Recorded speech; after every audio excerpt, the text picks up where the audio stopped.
Imagine a pharaoh, wielding absolute power over the fertile lands of the Nile. Now, erase her. Utterly. From the hieroglyphs, the ancient scrolls, the very fabric of collective memory. It happened. Not to a pharaoh, at least not in the way we expect, but to Sitt al-Mulk, also known as al-Hurra, a woman who ruled Egypt, holding the reins of power in the name of the Fatimid Caliphate. For decades, her name resonated within the formidable halls of power, her decisions sculpting the destiny of a nation teetering on the edge of change. Yet history, in its often told narrative, remembers her scarcely at all. Why this deafening silence? What shadowy forces conspired to bury the enduring legacy of a queen who, in the eyes of many, was never meant to exist? The truth, concealed beneath suffocating layers of political intrigue and patriarchal agendas, is perhaps even more shocking than the calculated silence itself. And we are about to unearth it, layer by layer.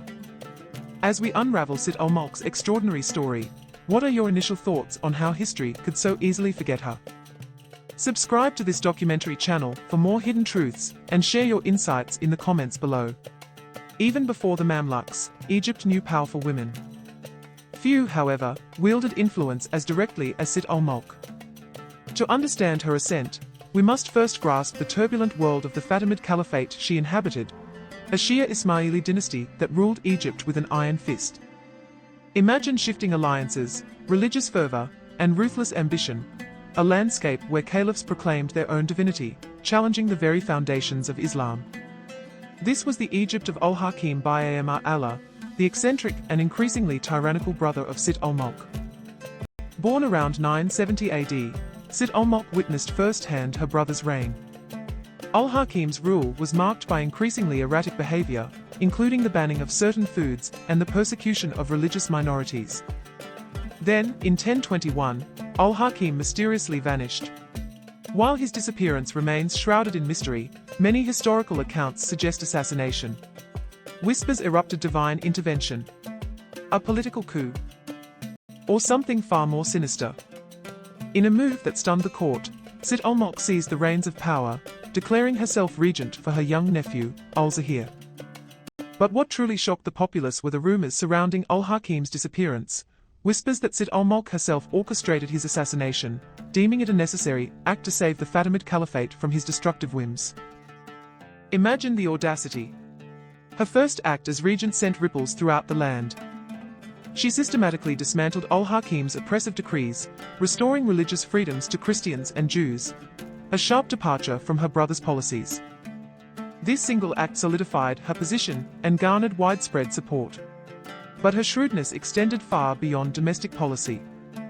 As regent, Sitt al-Mulk skillfully navigated complex diplomatic channels, even maintaining crucial relations with the Byzantine Empire, proving herself a formidable leader in a world dominated by men.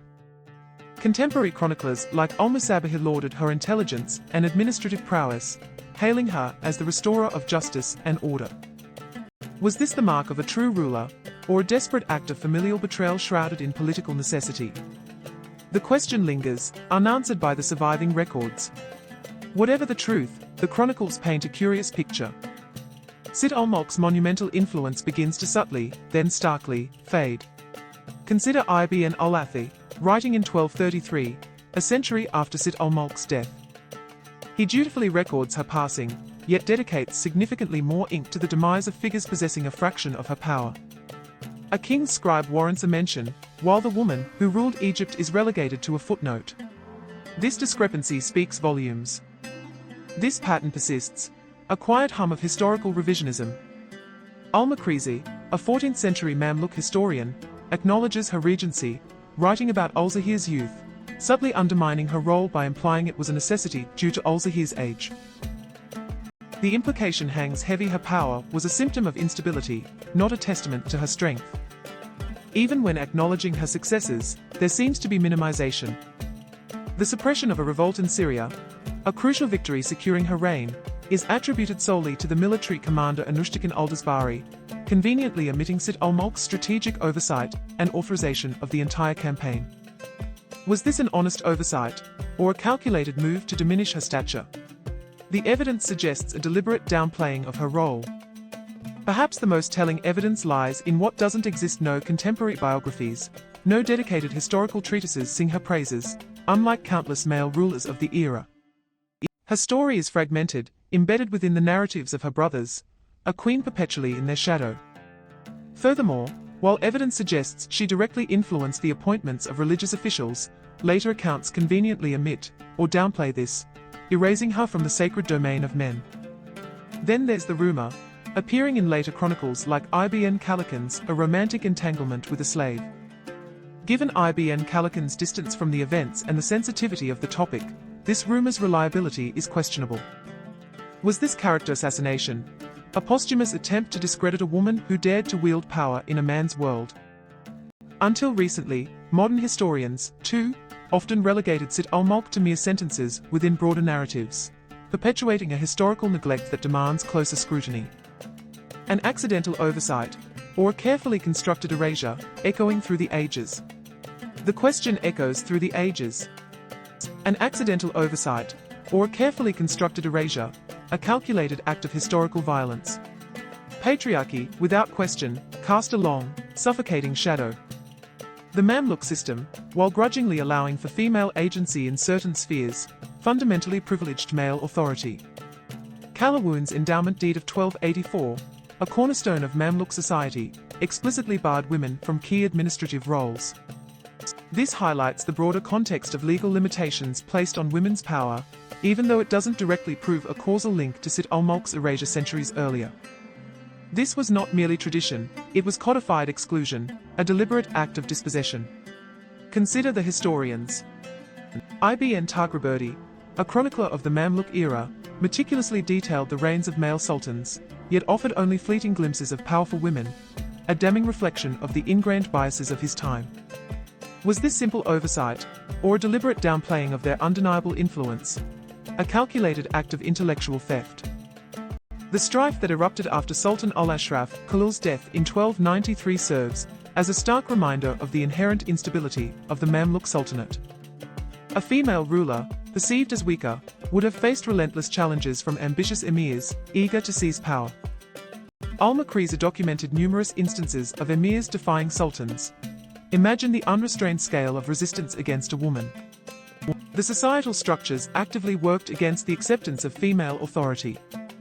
Shah Jahan al-Durr was pressured to marry Aybak to legitimize her rule, a blatant demonstration of the societal demand for male authority.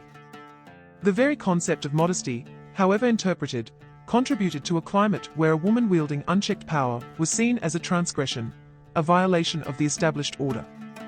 The political literature, the very instruction manuals for governance, were almost exclusively aimed at men, leaving a female ruler to navigate uncharted and hostile territory, utterly alone. Was Sitt al-Mulk erased because her very existence challenged the foundations of their power, because she dared to be? The silence screams volumes, a deafening indictment of a system built on injustice. The weight of societal expectations pressed heavily upon her reign.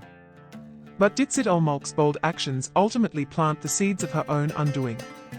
The appointment of Ali ibn Ahmed al-Jarjari, a Persian, as vizier, was not just a political maneuver, it was a direct affront to the formidable Turkish military elite who held sway over the Fatimid court.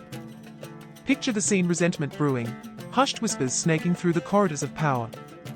It was a deliberate restructuring of authority, a gauntlet thrown down before those who believed their power was unassailable. This decision created powerful enemies who would later seek to undermine her legacy. Adding fuel to the fire, Sitt al-Mulk kept an unyielding grip on the state treasury. Key appointments, the lifeblood of political favor, flowed solely through her, effectively bypassing long-established patronage networks. Al-Muzabahi's chronicle, News of Egypt, though largely laudatory, subtly hints at a growing unease, a sense of overreach into traditionally male domains. Was this veiled criticism merely a dissenting voice, or the first tremor of an earthquake that would soon shatter her reign? These actions, while strengthening her immediate control, sowed the seeds of future discord. And what of the succession itself? By installing her young nephew, al-Mustansibila, as caliph, she undeniably averted an immediate crisis. But at what cost? In doing so, she inevitably created enemies, their own ambitions crushed beneath the weight of her decision. Rival factions, their dreams of power deferred, would have nursed a deep animosity. Accounts speak of a sprawling network of informants, used to suppress any whisper of dissent. Then, the abrupt end to her regency, the subsequent historical silence. Could it be the echo of a conspiracy brought to fruition? The conspicuous absence of her name in later official histories whispers a haunting truth: what price must be paid for wielding absolute power? The answer remains elusive, lost to the sands of time. Yet, from the shadows, al-Hurra is emerging, her story resonating across centuries. Interest surged in the 21st century, with scholars, filmmakers, and novelists captivated by her compelling life. The discovery of a dirham, a silver coin minted during her regency, is particularly telling. Though bearing the name of her nephew, Caliph al-Zahir, its very existence implicitly acknowledges her power. The coin, a tangible artifact, speaks volumes where chronicles were silent. It is a testament to her influence, unearthed after centuries of obscurity. Delia Kataisi, among other historians, faces the daunting challenge of fragmented sources, but the effort itself is a victory, a blow against historical amnesia. No longer can biased narratives claim women held no power in the Fatimid Caliphate. Al-Muzabahir's chronicles become invaluable pieces of the puzzle. Her very reign dismantles those tired stereotypes of passive Muslim women, shattering the illusion of female powerlessness.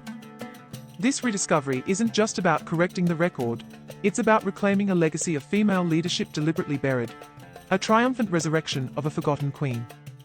Sitt al-Mulk's story shines as a beacon, illuminating the path toward a more complete and honest understanding of Islamic history, a history where women like her rightfully claim their place. The rediscovery of her story is a testament to the enduring power of truth.